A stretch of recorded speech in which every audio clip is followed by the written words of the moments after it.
हाँ ठीक हाँ यहाँ देखो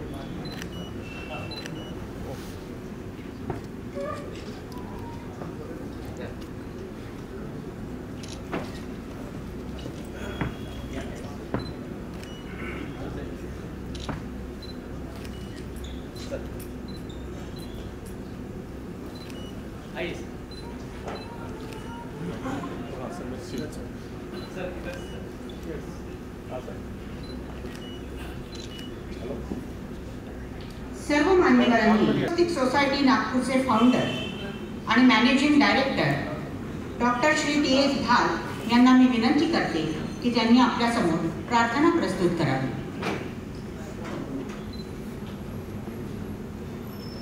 सन्माननीय व्यासपीठ,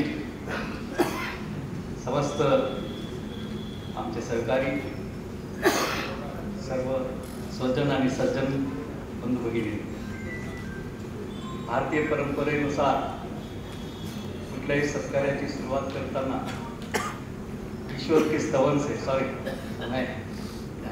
गड़बड़ होगी, फिर मराठी में शुरू कर दिया था, यहाँ तक समझ गया और ऐसे समझ लेता. शिकायत थी कि बिहार से आए और यहाँ मराठी बोले तो हमको कुछ समझ में नहीं आ रहा और मैंने मराठी. सोसायटी नागपूरचे फाउंडर आणि managing director doctor Shri T.S.. भाल यांना मी विनंती करते की त्यांनी आपल्यासमोर प्रार्थना प्रस्तुत करावी.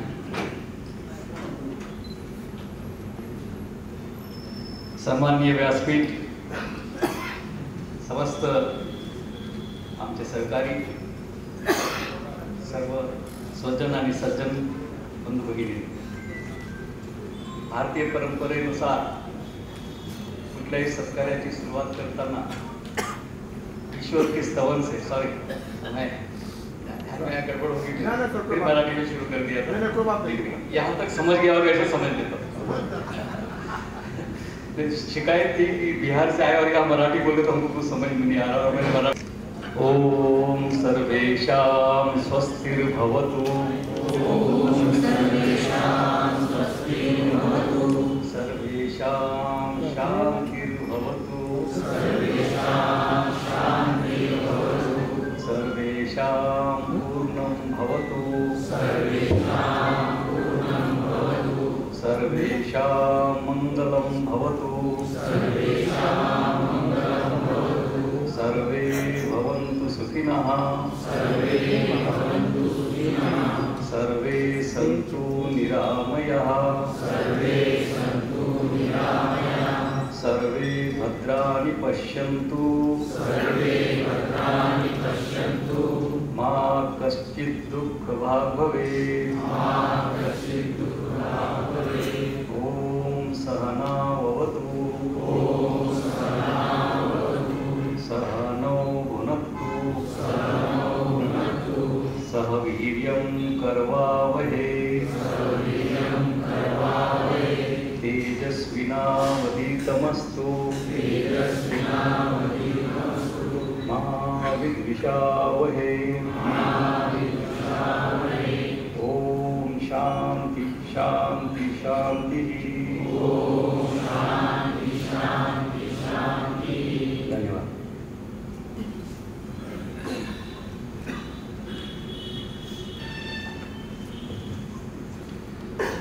I would like to call upon Honorable Shri Bhagwanji Rao, Working Chairman, Red Swastik Society of India, to deliver a welcome speech.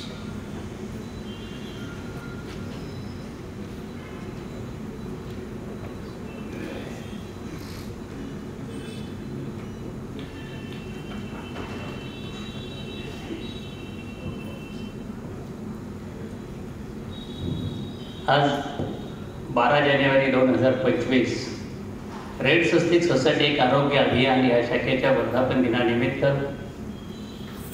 असलेले सर्व मान्यवर, उपस्थित सर्व या रेड स्वस्तिक सोसायटीवर प्रेम करणारे सदस्य,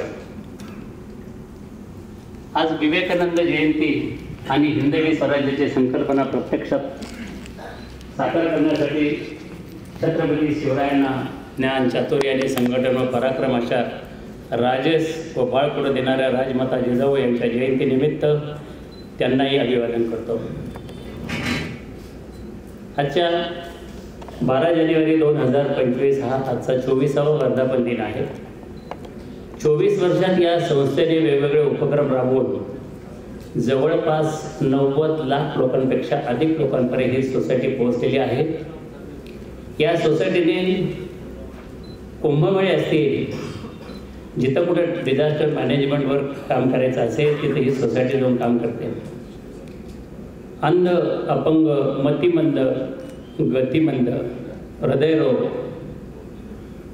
कॅन्सर, BP डिटेक्शन आणि सर्वरोग निदान शिबिर आणि उपचार याच्यावर गेली 24 वर्ष काम केलेलं आहे.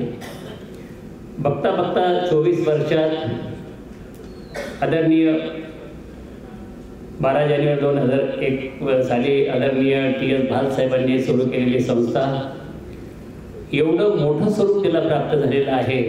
आपल्यासारखे असंख्य हितचिंतक, असंख्य सदस्य या संस्थेशी जोडले गेले, त्या संस्थेचं खऱ्या अर्थाने मोठं भाग्य. मित्रहो, या संस्थेने जे महाराष्ट्रभर, भारतभर ज्या शाखा आहेत, जे माणसं जोडले गेले, खरोखर नशीबवान आहे या क्षणी असं सांगावं वाटतं. या संस्थेने एक तर चांगले मित्रमंडळ जोडले गेले, गरीब, वंचित, दुःखी, शोषितांची सेवा करण्याची संधी या सदस्यांना आणि लोकांना मिळाली. आपण जीवनामध्ये सर्व गोष्टी अगदी सातत्याने करत राहतो, पण ही एक गोष्ट करण्याची राहून जाते. 40शी नंतर, 50शी नंतर असं वाटतं की आपण अगदी वय वाढतंय, तर ही समाजसेवा अशी गोष्ट आहे की ही राहून जाऊ नये. म्हणून याच्यामध्ये जे काही काम करणारे लोक आहेत, अतिशय तन मन धन करून काम करतात भरपूर वेळेत. आणि ही संस्था सगळ्यात महत्त्वाची गोष्ट की आम्ही चालू केल्यानंतर आज कुठल्याही शाखेला कुठूनही मदत काही मिळत नाही. ती प्रत्येक शाखा आपापल्या पायावर उभी आहे. आपापले जे काही तिथले पदाधिकारी आहेत ते डोनेशन गोळा करून ही संस्था कार्यरत आहे. सगळ्यात महत्त्वाची गोष्ट, ज्यावेळेस आत्तापर्यंत झालेले कुंभमेळे, जवळपास 7 ते 8 कुंभमेळे झाले. आताही 14 जानेवारीपासून प्रयागराज इथं कुंभमेळा चालू होतोय. त्या कुंभमेळ्यासाठी 30 डॉक्टरची टीम आणि औषधी, बाकी सर्व जे काही यंत्रणा लागेल तिथं ते जाणार आहे. आणि त्या भक्तांची, तिथे येणाऱ्या साधू संतांची सेवा करण्याचाही या रेड सोसायटीला मोका मिळणार आहे. असे अनेक, नाशिक असेल, प्रयागराज असेल, हरिद्वार असेल, असंख्य ठिकाणी ही संस्था जाऊन काम करते. पूरग्रस्त असतील, सुनामी असेल, सातारा, सांगलीला मागच्या 4-5 वर्षाखाली जो पूर आला त्यावेळेला सुद्धा या संस्थेने डिझास्टर मॅनेजमेंट जाऊन काम केलं. अशा अनेक प्रकारचे जे काही उद्भवलेल्या ज्या काही गोष्टी आहेत, या भारतावर आलेली संकटं, त्या संकटाच्या क्षणी ही सोसायटी जाऊन काम करते आणि लोकांना, जे कोणी दीन, गरीब, दुःखी, वंचित असतील अशा लोकांची सेवा करते. सगळ्यात पुढच्या वर्षी 25व्या वर्धापन दिनाच्या दिवशी या संस्थेने काही उपक्रम राबवायचं ठरवलेलं आहे. तेही या वर्षभरात मोठ्या प्रमाणात ते राबवून रौप्य महोत्सवी वर्ष अतिशय मोठ्या प्रमाणात साजरं करण्याचं उद्दिष्ट आहे. आणि सर्वांनी या संस्थेची एक समाज म्हणून एकत्र येण्याचं जे काही ठरवलं आणि एवढ्या मोठ्या संख्येने दरवर्षी 12 जानेवारीला जे लोक येतात ते खरोखर कुठल्याही परिस्थितीत आपापल्या खर्चाने महाराष्ट्रभरातून, भारतातून आमचे देवाशीष ओरिसामधून येतात दरवर्षी. अतिशय मोठ्या प्रमाणात काम करतात. औरंगाबाद ब्रँच असेल, नागपूर असेल, वर्धा असेल, मुंबई असेल, नाशिक, या सर्व ब्रँचेस अतिशय मोठ्या प्रमाणात तिथं काम होतं आणि त्यांना मदतही मिळते. म्हणून हे काम चालू राहतं. आपल्यासारखे सर्व स्वजन जे आहेत त्याच्याशी जोडलेले आहेत, हे सुद्धा वेळोवेळी या संस्थेशी मदत करतात आणि या कार्याला हातभार लावतात. आपण सुरू केलेलं माझं हे कार्य अखंडितपणे असं सुरू राहील, यात कुणालाही काही तिळमात्र शंका असायचं काही कारण नाही. मी बरेचसे मान्यवर बोलणार आहेत, तर मी आपला जास्त वेळ न घेता थांबतो. जय हिंद, जय महाराष्ट्र. रेड स्वस्तिक सोसायटी या संस्थेबाबतची आपली भूमिका आणि आपले मनोगत व्यक्त करण्यासाठी मी डॉक्टर श्री भाल यांना आमंत्रित करते. I request doctor Bhal to express his precious thoughts about the society. सभा मंच पर सभी महानुभाव, भाई और बहनों, 2001 में हम लोगों ने मानव सेवा का यज्ञ शुरू किया था. लगभग 24 साल हो गए इस संस्था को, और ये यज्ञ है मानव सेवा का. निरंतर कोई न कोई आकर उसमें संविदा डालता है, और ये सुंदर है सब मानव सेवा का यज्ञ जो शुरू है. यहाँ पर बैठे हुए सभी व्रतस्थ सेवक है मानवता के. यहाँ पर बैठे रति महारथी है मानवता की सेवा में लगे हुए, जूझ रहे हैं कि समाज को राहत कैसे पहुँचाई जाए. तो आप सभी का यहाँ स्वागत. एक श्लोक आया था, अयम निजा परो वेति गणना लघुचेतसाम उदार चरिता नाम तु वसुधैव कुटुंबकम. हमारी धरोहर है कि विश्व को परिवार मानने की, और जो संकुचित प्रवृत्ति के लोग होते हैं जो मेरा अपना ऐसा विषय रखते हैं, लेकिन जिनका चरित्र अगर उदार हो तो वो उनके लिए पूरा विश्व ही वसुंधरा ही उसका परिवार होता है. अगर ये बात अगर सत्य है और हमारा प्रोक्लेमेशन है, उद्घोष है अगर हमारे शास्त्रों का, हमारे पूर्वजों का, अपने महिषों का, तो हमारा कर्तव्य होता है कि हमारी जो परंपरा है, हमारा धरोहर है, हमें जो सौंपी गई है उसको विश्व के सामने उजागर किया जाए. ऐसी सोच आई कि क्यों न हम लोग, जो एक ज़माने में एक सुवर्ण काल हुआ करता था कि दुनिया के सभी लुटेरू हमारे भूमि पर आके इस देश को लूटते रहे. दुनिया के सभी विद्यार्जन करने के विद्यार्थी यहाँ पर आए. तक्षशिला, नालंदा जैसे एक से बढ़कर एक विद्यापीठ यहाँ हुआ करते थे. ऐसा क्या हुआ कि हम हमारा नाम शेष ही, मतलब भलाई हमारा शायद देश हिंदुस्तान या भारत ये नोशनल होगा, नॉमेनक्लेचर, लेकिन सभी भूभाग को हिंदुस्तान या भारत के रूप में जाना जाता था. हमारे महिषों की काफ़ी उपलब्धियाँ उन्होंने दी है समाज को, लेकिन पारतंत्र में रहने की वजह से हम शायद सभी को भूल गए. क्यों न हम लोग हमारी उदारता विश्व के सामने उजागर की जाए. इस दृष्टिकोण से रेड स्वस्तिक सोसाइटी की स्थापना की. ये एकमेव भूमि है या संस्कृति है, इसको धर्म न कहे, कि जो सभी का कल्याण चाहती है. जड़ चेतन, मनुष्य हो, पशु हो, प्राणी हो, कीड़े हो, वृक्ष हो, सभी का कल्याण चाहने वाली संस्कृति है. तो इसको विश्व के सामने उजागर करने की एक कोशिश थी, और उस माध्यम से या उस दृष्टिकोण से हम लोगों ने रेड स्वस्तिक नामक संस्था स्थापन की. ये एक ही, जैसे विवेकानंद जी ने पहली बार चिकागो कन्वेंशन में कहा कि सर्वे भवन्तु सुखिनः, सर्वे सन्तु निरामया, सर्वे भद्राणि पश्यन्तु मा कश्चित् दुःख भाग भवेत्. जो सभी का कल्याण चाहने वाली संस्कृति है. अन्य संप्रदायों में या सिविलाइजेशन में जो ईश्वर को जो मानते हैं उन्हीं के अनुयायी का कल्याण हो, ये बोलने की है परंपरा है या उनका लिखा हुआ है. लेकिन ये संस्कृति ऐसे है, यहाँ ना जात पात, धर्म, राष्ट्र, संप्रदाय, ये इससे परे जाने वाली जो हमारी उदारता है वो विश्व को परिचय करने की कोशिश के दृष्टिकोण से हम लोगों ने रेड स्वस्तिक नामक संस्था हमने स्थापना की. स्वस्तिक इसलिए चुना गया कि पौरात्य संस्कृति का सबसे अहम चिन्ह, और 1935 के पहले हिटलर ने जब से स्वस्तिक को पिकअप किया तो स्वस्तिक चिन्ह बदनाम हुआ. अन्यथा एक रिसर्च बुक है स्वस्तिक के ऊपर, किसी अमेरिकन ऑथर ने लिखी है, बड़ी उपलब्ध है मार्केट में. वो कहते थे कि 1930 के पहले सभी संप्रदाय, विश्व के सभी संप्रदायों में स्वस्तिक चिन्ह एक बहुत अहम महत्व रखता था. लेकिन हिटलर ने पिकअप करने के बाद it has become a most हेटेड सिंबल इन द वर्ल्ड. और ये दुर्भाग्य है. हालांकि सुअस्ति, सबका कल्याण हो, सब स्वस्थ रहे, ये स्वस्ति का मानना है. दुर्भाग्यवश ये थोड़ी बैड पैच ऑफ लाइट बोल सकते हैं सिविलाइजेशन के दृष्टिकोण से.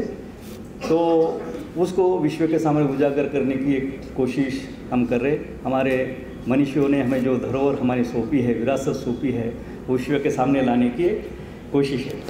वैसे जीवन जन्म से मृत्यु कितना ही जीवन को महत्व नहीं होना चाहिए। हम औरों के लिए क्या कर सकते हैं इम्पोर्टेंट है, बहुत महत्वपूर्ण है। सभी के लिए, खुद के लिए जीने के लिए बड़ा कौशल्य लगता है, ऐसे ज़रूरी नहीं है। वो तो कीड़े मकोड़े जानवर सभी जी लेते हैं। आदमी का जीना थोड़ा अलग होना चाहिए। आहार निद्रा भय मैथुनम, ये श्लोक बार बार मैं कभी कोई भी वक्त मिले तो उपनिषद का श्लोक है। आहार निद्रा भय मैथुनम च एतत् समाना पशुभिः नराणाम धर्मेण तेषाम एको विशेषा धर्मेण एव पशु ही समानता। आहार निद्रा भय और मैथुन ये मनुष्य और प्राणियों के लिए समान है। हर आदमी डरता है, हर आदमी भय से ग्रसित है। ये मानव समाज की ही एक विशेषता है कि वो औरों के बारे में सोचता है, उसका कंपन होता है, उसके लिए करुणा होती है, और अगर कोई दुखी रहे तो उसके बारे में चिंतित होता है। ये चिंता का जो विषय है या करुणा का विषय है, हम लोग विश्व के सामने रखने की एक छोटी सी कोशिश हम लोगों ने 2001 में शुरू की थी। जैसे किसी शायर ने कहा है, हम अकेले ही चले थे जाने बे मंजिल, लोग आते गए और कारवां बनता गया। यहाँ पर जो कुछ लोग बाहर से नहीं आ पाए नागपुर में फंक्शन होने की वजह से, लेकिन जब भी काफ़ी एक अच्छा सा समूह ये मानव सेवा के लिए इस संस्था के साथ जुड़ा हुआ है। अनेक संस्था है, सभी करते।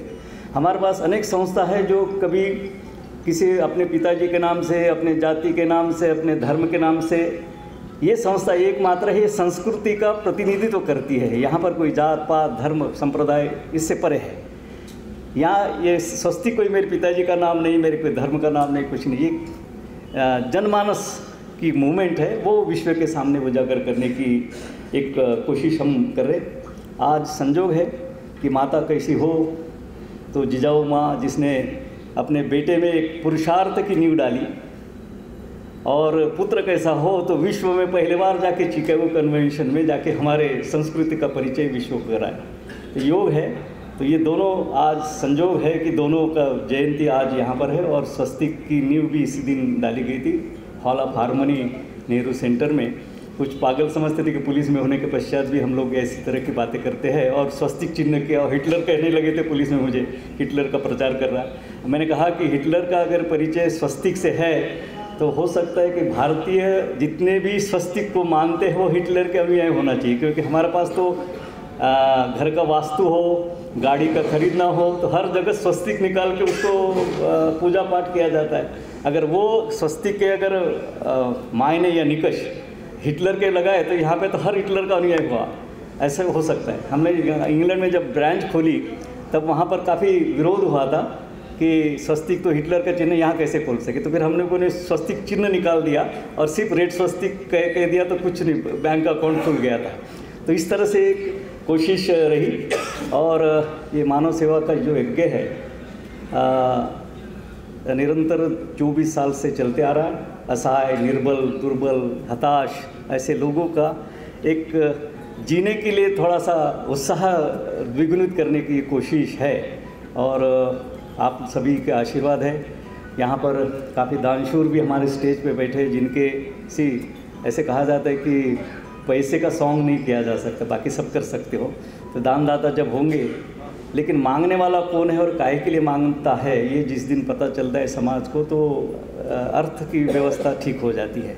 क्योंकि हम लोग ईश्वर की कृपा से, या डेस्टिनी कहो कि हम लोग देहात के लोग, अनपढ़ पेरेंट्स से पैदा हुए लोग जाके कहीं एसी कंडीशन ऑफिस में, एयर कंडीशन ऑफिस में बैठ जाते हैं, तो हमारा पीछे देखकर अपनी औकात हम कहाँ से शुरुआत की मालूम होना ज़रूरी है। और वो नापने के लिए, गेजिंग के लिए भी ठीक होता है कि मैं जीरो से आया हूँ, तो जीरो की तरफ देखने की मुझे मेरी ज़रूरत है, मेरी कोशिश होना चाहिए और मेरे कर्तव्य है। तो ये एक कोशिश है छोटी सी, और मुझे निश्चित लगता है ये कारवां आके बढ़ेगा। नया जनरेशन फॉर्चुनेटली जुड़ रहा है, ये पब्लिक चैरिटेबल ट्रस्ट है, कोई फैमिली का ट्रस्ट नहीं है। तो नया युवा आएगा, नया सोच उसमें डालेगा, और ये निरंतर जो मानव सेवा का यज्ञ है निरंतर चलते रहेगा, ऐसी मैं आशा रखता हूँ। आप सभी यहाँ पर आए उसके लिए धन्यवाद। Thank you very much. Doctor भाल साहब, श्री कोटे साहब, श्री राउत साहब, श्री चौगुले साहब, Shri Patel sahib, and all directors and project directors of Red Swastik. Also today's chief guest Dr. Mahajan, Shri Narayan sahib, Shri Agrawal Sahib, Shri Sakpal Sahib, and all dignitaries on the dais and off the dais. I congratulate each and every person associated with Red Swastik for their successful journey of 24 years now. On behalf of our company, Sutkemi India Private Limited, and their directors, I would like to thank for giving us an opportunity to have honored as a chief guest and able to interact with you. कसं आहे, आम्ही corporate जगतातली माणसं. मी 1999 साली सूटकेमी private limited ही company join केली. Young engineer होतो. आम्ही एक दिवशी दुपारचं जेवण जेवत होतो एकत्र. माझ्याबरोबर माझे सिनियर्स पण होते. त्यावेळी CSR हा कन्सेप्ट किंवा CSR ही टर्म, त्याचा फुल फॉर्मही आम्हाला माहिती नव्हता. आम्ही जेवत असताना माझे अकाउंटंट जे हेड होते ते अचानक उठले आणि म्हणले की मी जातो. म्हणालं, अरे तुम्ही एवढे वेळ बसणारे, आम्हाला काय काय सांगणारे एवढं नाही. नाही, मला CSRचा चेक काढायचा आहे रेड स्वस्तिकचा. तर आम्ही, माझा एक इमिजिएट सिनियर होता आणि म्हणालं, काय रेड म्हणजे CSR काय, रेड स्वस्तिकचं ऑफिस तर खाली आहे.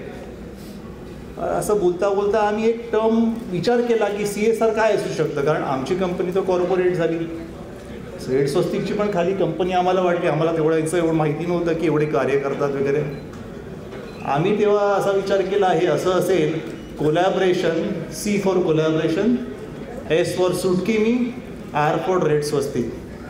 आणि तेव्हाची जी टर्म होती ती आज 20 वर्ष ती कायम आहे. तर हे मला खूप आनंद वाटतो सांगताना की आम्ही मजेने तसं ती टर्म डेव्हलप केली. पण नंतर आम्हाला कळलं कॉर्पोरेट सोशल रिस्पॉन्सिबिलिटीच्या नावाखाली आम्ही ही देणगी स्वरूपात काही संस्थांना देणगी देत असतो. दुसरी गोष्ट मी अशी सांगेन, मी नोटीस केली, मागच्या वर्षी मी NTPSला एका प्रोग्रामला गेलो होतो. तिथे गावातल्या मुलांना सगळ्या व्यवस्था इकडे उपलब्ध करून देणे हे मोठ्या प्रमाणात NTPSने काम केलं. आम्ही मुंबईत राहतो. मुंबईत आम्ही जेव्हा ट्रॅव्हल करतो तेव्हा मला माहीत नाही इतर शहरांमध्ये, पण मुंबईमध्ये बेसिकली आम्ही सिग्नलवर जेव्हा थांबतो तेव्हा एक छोटी मुलं येतात. म्हणजे त्यांना पैसे पाहिजे असतात म्हणा, किंवा मग आम्ही त्यांना काही पैसे समजा दिले तर त्यांच्या मागून 5 मुलं अजून धावत येतात. ते सांगण्याचा उद्देश काय की आपण जर त्यांना पैसे दिले काही वाईट गोष्ट नाही आहे, पण जेव्हा आपण त्यांना देतो तेव्हा ती 5 मुलं ऑब्झर्व करतात की हे इझी वे ऑफ मेकिंग मनी आहे, आपण तिकडे जायला पाहिजे. हे माझ्या डोक्यात नेहमी असायचं. पण मी मागच्या वर्षी जेव्हा NTPSचा प्रोग्राम अटेंड केला तेव्हा आज जशा 2 मुलींचा सत्कार झाला तसा तेव्हाही झाला. आणि तो सत्कार झाल्यावर आम्ही जेवायला जातो तेव्हा त्याच्यातली एक सत्कार झालेली मुलगी तिकडे उभी होती आणि तिच्या बाजूला तिच्या गावातले 7-8 मुलं, लहान मुलं तिच्यापेक्षा, ते पाहत होते त्याला काय अवॉर्ड मिळालं म्हणून. तर ते पाहून मला असं वाटलं की आपण रेड स्वस्तिकला जे डोनेशन देतो किंवा रेड स्वस्तिक जे काम करते ते फक्त त्या एका मुलीसाठी नाही, पण त्याच्याबरोबर ते 5 ते 10 मुलं होती तिच्याबरोबर. ती विचार करत होती की अरे मला पण असं करता येईल का. म्हणजे इनडायरेक्टली आपण बऱ्याच सोशल लोकांना ॲड्रेस करत असतो. हे बघून मला खूप, म्हणजे मला ते शैक्षणिकसारखं मला वाटलं माझ्या आयुष्यामध्ये की it is a very good job which is red Swastik is doing. So I would say I would again congratulate Red Swastik, and we are happy to be associated with the Red Swastik indirectly as a part of great work that they are doing. I wish Red Swastik good luck for their future projects and planning, and thank you very much for hearing me and calling me here. Thank you. धन्यवाद sir. सन्माननीय अतिथी doctor Shri क्रांतिकुमारजी Mahajan. सगळं कसं अद्भुत आहे हे इथलं वातावरणच. त्यामुळे पहिले मी न्याहाळलं आणि आता बोलण्याचं धाडस करतोय. धाडस हा शब्द मी यासाठी उच्चारतो कारण ज्या मंचावरनं मी बोलतो ते अतिशय पवित्र आणि अत्यंत सशक्त असं मंच आहे. यावर माझी श्रद्धा दृढ आहे. आणि या सभागृहामध्ये उपस्थित असलेले आपण सर्व केवळ पुरस्कारार्थीच नव्हे तर या देशाच्या विविध कोपऱ्यातून इथे आलेले, एक सद्विचार घेऊन इथे आलेले, आणि आपल्या क्षेत्रामध्ये जेव्हा तुम्ही इथून पुरस्कार घेऊन जाणार आहात तर त्या पुरस्काराच्या माध्यमातून मिळणारी प्रेरणा खऱ्या अर्थानं आपल्या हातून एक दिव्य असं कार्य घडून आणणार आहे जे रेड स्वस्तिकला अपेक्षित आहे. म्हणून मी आज आपण येथे उपस्थित असलेल्या सर्वांचं प्रथमतः अभिनंदन करतो. मंचावर उपस्थित असणारे सर्व महानुभाव, आपण सर्वांचं यासाठी अभिनंदन करणं आणि त्यातल्या त्यात सर्वात जास्त महत्त्वाचं आदरणीय श्री भालसाहेब, आपण जी म्हणजे ही रोपण केलेलं आहे ह्या विचारांचं, याचा एवढा मोठा वटवृक्ष आज झालेला आहे आणि आम्ही त्याचे पायिक आहोत, बांधील आहोत. ह्या अनुभूतीने आज खरोखर गहिवरून येते की इतकं सुंदर काम आपल्या हातून घडत आहे मानवतेचं. मित्रांनो, मी या मंचावरील सर्व लोकांना एक सांगू इच्छितो की आदरणीय भालसाहेबांनी मगाशी सांगितलं की ॲडॉल्फ हिटलर यांनी एक चूक केली होती स्वस्तिकच्या बाबतीत. मी म्हणतो ॲडॉल्फ हिटलर यांचा इतिहास आपण अभ्यासल्यानंतर त्यांनी 2 चुका केल्या आहेत. मी जबाबदारीने या मंचावरून सांगतो. एक स्वस्तिकचा अवमान आणि दुसरं भारत देशात माइन काम्पच्या पहिल्या आवृत्तीमध्ये हिटलर यांनी हे लिहिलं होतं की भारतासारखा अफाट भूभाग असणारा आणि प्रचंड लोकसंख्या असलेला देश 150 वर्ष पारतंत्र्यात कसा राहतो, याचा अर्थ येथील लोकांना गुलामीत राहण्याचीच आवड आहे, असं माइन काम्पमध्ये हिटलर यांनी लिहिलं होतं. आणि हिटलरच्या 2 चुका ज्या महापुरुषांनी दूर केल्या त्यापैकी एक आदरणीय भालसाहेब आहे आणि पहिले व्यक्ती होते नेताजी सुभाषचंद्र बोस. कारण द्वितीय महायुद्धाच्या कालावधीमध्ये नेताजींनी हिटलरची मदत मिळावी म्हणून जर्मनीची वारी केली नव्हती. हिटलरने माइन काम्पमध्ये लिहिलेला भारताविषयीचा अनुद्गार जो होता तो समूळ नष्ट करावा म्हणून नेताजींनी हिटलरची भेट घेतली होती. आणि दुसऱ्यांदा जेव्हा हिटलरने पुन्हा स्वस्तिकचा वापर केला तेव्हा आदरणीय डॉक्टर टी.एस. भाल सारखे माणसं समोर येतात आणि पुन्हा या देशासाठी आपण किती कटिबद्ध आहोत, प्रतिबद्ध आहोत हे सांगण्यासाठी प्रयत्न करतात. म्हणून खरोखर डॉक्टर टी.एस. भाल साहेब हे अभिनंदनास आणि अनुकरणास पात्र आहेत.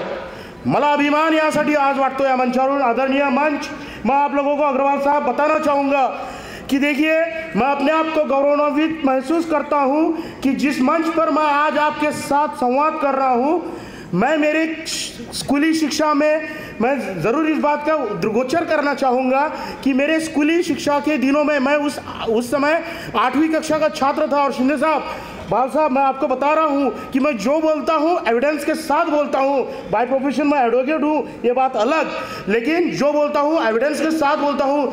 मी 8व्या वर्गात असताना माझ्या शाळेमध्ये भालसाहेब आले होते, वृक्षारोपण केलं होतं. तेव्हा मी त्यांच्यापासून प्रेरणा घेतली. त्या 1990चं वर्तमानपत्राचं कात्रण मी माझ्यासोबत आणलेलं दाखवायला साहेबांना. सांगायचं तात्पर्य की आम्ही एक प्रेरणा घेतली साहेब आपल्यापासनं. माझ्या परिचयादाखल आपण फार मोठे शब्द वापरले. भारताच्या विविध राज्यांमध्ये फार मोठं संघटन मी लीड करतो वगैरे वगैरे. 15-20 हजार लोक 29 तारखेला आले होते. निश्चित हे आम्ही करतो, पण हे करण्यासाठी खऱ्या अर्थानं जी प्रेरणा मिळाली ना, त्या प्रेरणेला बळ देण्याचं काम आपण करत आहात. कारण आपण जे पुरस्कार देत आहेत हे केवळ वस्तूंचं आदानप्रदान नाही आहे. इथे केवळ पुष्पगुच्छ, शॉल, मोमेंटो, पुस्तकं दिल्या जातात.